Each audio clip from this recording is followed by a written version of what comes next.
आप सभी मित्रों के समक्ष हम जो टॉपिक को लेकर के उस टॉपिक का नाम है मांगलिक दोष या योग। आज हम आप सभी मित्रों को मांगलिक दोष क्या होता है, मांगलिक दोष के क्या संकेत होते हैं और मांगलिक दोष और योग में क्या अंतर होता है, और मांगलिक दोष अगर हो जाए तो क्या विवाह मांगलिक लड़के से ही करना चाहिए, इसके अलावा आप मांगलिक दोष अगर हो तो क्या उपचार करें। इस प्रकार के तमाम बातों की जानकारी आज के एपिसोड में देंगे।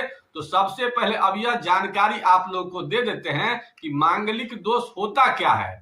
जब आपकी जन्म कुंडली में मंगल ग्रह लग्न में बैठे होते हैं, चतुर्थ भाव में बैठे होते हैं, सप्तम भाव में बैठे होते हैं, अष्टम भाव में बैठे होते हैं और द्वादश भाव में बैठे होते हैं, तो मांगलिक दोष का निर्माण उत्तर भारत के विद्वान इसको मानते हैं। लेकिन दक्षिण भारत के विद्वान इसके अलावा भी एक घर को मांगलिक दोष के रूप में जानते हैं। द्वितीय घर में भी अगर मंगल बैठते हैं तो दक्षिण भारत के विद्वान उसको मांगलिक दोष के नाम से जानते हैं। अब यह चर्चा करते हैं कि क्या मांगलिक दोष योग भी हो सकता है। तो मांगलिक दोष योग हो सकता है। मंगल अगर अपनी स्वराशि में बैठा हो, मंगल अगर अपनी उच्च राशि में बैठा हो, शुभ चंद्रमा के साथ अगर बैठता है तो ये योग में परिणत हो जाता है, दोष नहीं होता, ये योग हो जाता है।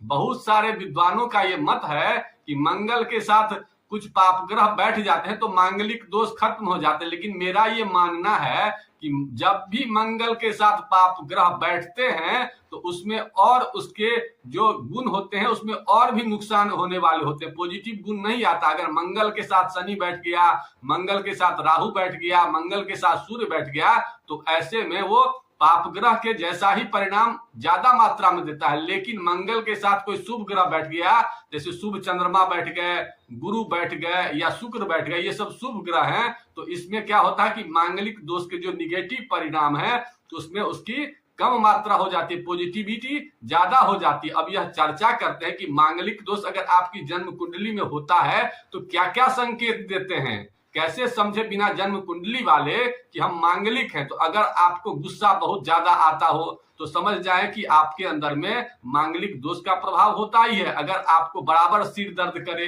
हमेशा माथा में दर्द करने लगे, तो भी समझ जाएं कि आपके अंदर में मांगलिक प्रभाव है ही है। इसके अलावा आपके अंदर में संक्रमण ज्यादा हो, तुरंत तुरंत इन्फेक्शन हो, रोग हो, मांसपेशी में बहुत ज्यादा खिंचाव हो, मित्रों से बहुत ज्यादा सुख नहीं मिले, तो समझ जाएं कि मंगल के प्रभाव आपकी कुंडली में निगेटिव हैं।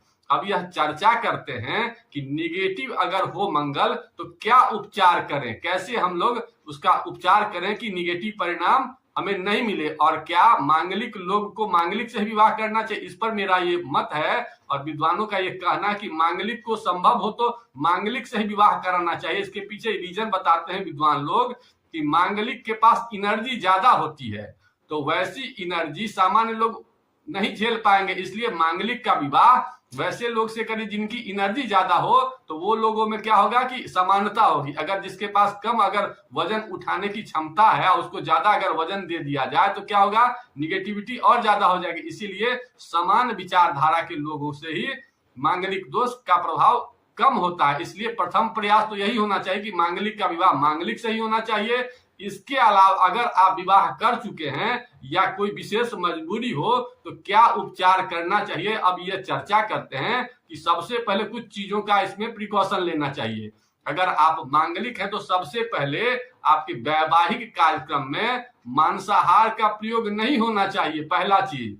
दूसरा चीज ये होना चाहिए कि बम बारूद का प्रयोग नहीं होना चाहिए, क्योंकि मंगल का संबंध मांसाहार से भी है, मंगल का संबंध बम बारूद से भी है, इसलिए इन पदार्थों का प्रयोग नहीं करना चाहिए। इसके अलावा अगर आप कुछ विशेष उपाय करना चाहते हैं तो अगर मांगलिक आप हैं तो वर्ष में एक बार अपने रक्त का दान कर दिया कीजिए।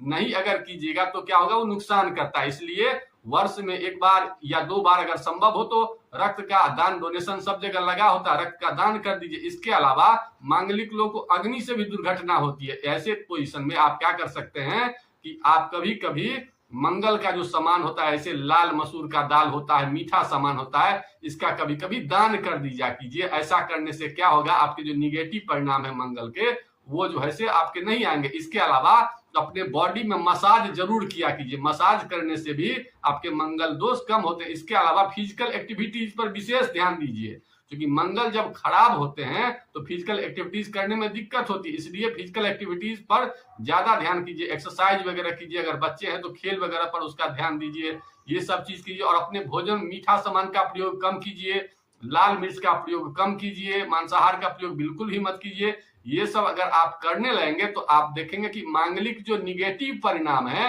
वो आपके पॉजिटिव में बनने लगेंगे, और आप देखेंगे कि आपके जो भी आपके पार्टनर है उनसे आपका जो रिश्ता है वो अच्छा हो रहा है। क्योंकि मंगल का मतलब क्या होता है, आपके अंदर में गुस्सा का ज्यादा प्रभाव होना निगेटिव होते हैं, और पॉजिटिव जब होते हैं तो आपके अंदर में धैर्य देता है। इसलिए मंगल को चंद्रमा के साथ होने से लक्ष्मी योग का निर्माण बताया गया है। मंगल अगर स्वराशि में होते हैं तो रुचक योग का निर्माण होता है। इसलिए मंगल को शुभ करने का प्रयास अगर करेंगे तो मांगलिक दोष के जो निगेटिव परिणाम है वो पॉजिटिव में आने लगेंगे। इन्हीं बातों के साथ आज के एपिसोड को यहीं समाप्त करते हैं। आप लोगों को अगर इस पोस्ट में कहीं कोई कमी लगती है तो उसे कमेंट बॉक्स में लिखिए, और किसी प्रकार की कोई समस्या हो तो उसे कमेंट बॉक्स में लिखिए। मैं उस कमेंट को देख करके उसका उपाय देने की कोशिश करूंगा। अगर आप लोग को पोस्ट अच्छा लगा तो लाइक करिए और अपने मित्रों को भी शेयर कीजिए, और साथ ही साथ हमारे चैनल से अगर अभी तक आप नहीं जुड़े हैं तो हमारे चैनल को भी सब्सक्राइब कर लीजिए, जिससे आने वाले दिनों में हम बहुत अच्छे अच्छे टॉपिक, ज्योतिष से संबंधित, आयुर्वेद से संबंधित जानकारी आप लोगों को देंगे। इन्हीं बातों के साथ आज के एपिसोड को यहीं समाप्त करते हैं। आप लोगों ने वीडियो देखा इसके लिए धन्यवाद। ओम नमः शिवाय।